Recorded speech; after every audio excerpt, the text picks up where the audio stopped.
How long is a therapy? So cochlear implant అంటే దానిలో 2 parts ఉంటాయి. External speech processor and internal receiver stimulator. So speech processor ఏమో చెవి వెనకాల పెట్టుకోవాలి. చాలా మంది కాక్లియర్ ఇంప్లాంట్ అంటే ఇంప్లాంట్ కాబట్టి బయటికి ఏమీ కనిపించదు అనుకుంటారు. బట్ కాక్లియర్ ఇంప్లాంట్ లో 2 పార్ట్స్ ఉంటాయి. ఒకటి లోపల పెడతాము, ఒకటి బయటికి కనపడుతుంది. ఓకే. సో బయట ఉన్న పార్ట్ మనం మనకు వినిపించే సౌండ్స్ ని తీసుకుని దాన్ని ప్రాసెస్ చేస్తుంది, స్పీచ్ ప్రాసెసర్ అంటారు. అండ్ ఒక మ్యాగ్నెట్ ద్వారా లోపల ఉన్న రిసీవర్ స్టిమ్యులేటర్ కి సిగ్నల్ ని పంపిస్తుంది. సో ఆ రిసీవర్ స్టిమ్యులేటర్ ఆ ఫ్రీక్వెన్సీ సౌండ్స్ అన్నిటిని లోపల ఉన్న ఎలక్ట్రోడ్ కాయిల్ కి ట్రాన్స్మిట్ చేస్తుంది. ఎలక్ట్రోడ్ కాయిల్ అనేది కాక్లియా లోపల మనం ఇన్సర్ట్ చేస్తాం, అందుకని దాన్ని కాక్లియర్ ఇంప్లాంట్ అంటారు.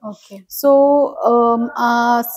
ఆ ఫ్రీక్వెన్సీ బేస్డ్ సౌండ్స్ అన్ని బ్రెయిన్ కి వెళ్తాయి through cochlear nerve. So cochlear nerve ఉంటేనే మనం కాక్లియర్ ఇంప్లాంట్ చేయగలుగుతాం.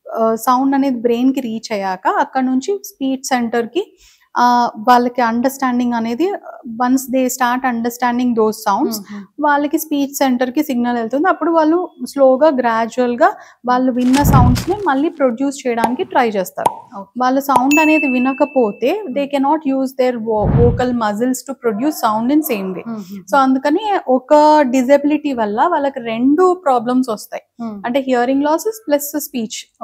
కాక్లియర్ ఇంప్లాంట్ పెట్టాక వీ హ్యావ్ టు దానికి ఒక 1 month వరకు we will do ప్రోగ్రామ్స్ లో పెడతాం డిఫరెంట్ మోడ్స్ లో.